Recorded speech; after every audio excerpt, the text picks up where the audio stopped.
আমার অনুভূতিটা বলার বাহিরে। আমি একটা গরিব গ্রাম থেকে উঠে আসা, একটা মধ্যবিত্ত ফ্যামিলি থেকে উঠে আসা একটা ছেলে।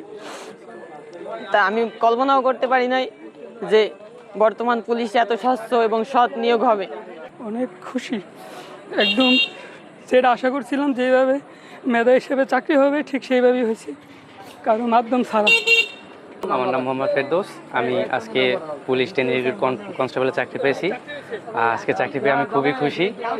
দীর্ঘ অনেক দিনের চেষ্টার পরে আজকে আমি চাকরিটা পেলাম। আমার পরিবার থেকে অনেক আশা ছিল যে আমি চাকরিটা যেন পাই।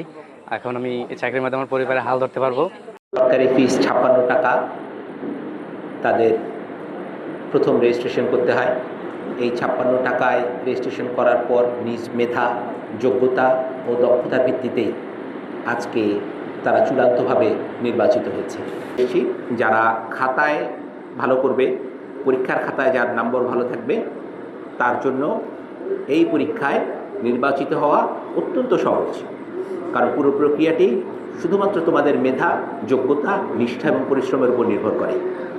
আমি এখানে সাংবাদিক ভাইরা যারা আছেন তাদের উদ্দেশ্যে বলতে চাই, আপনারা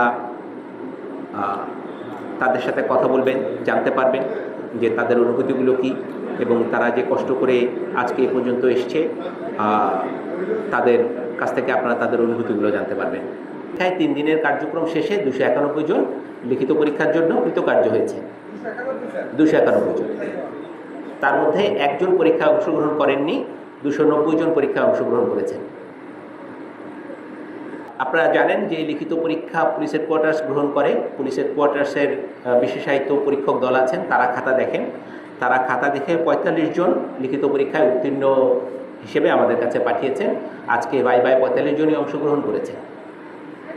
আমাদের এখানে পদ আছে ২১টি, তার মধ্যে মেধাগোতায় ২০ এবং মুক্তিযোদ্ধা ১, মোট ২১ জনকে আমরা প্রাথমিকভাবে মনোনীত করেছি। অপেক্ষমান তালিকায় আছে ৪ জন।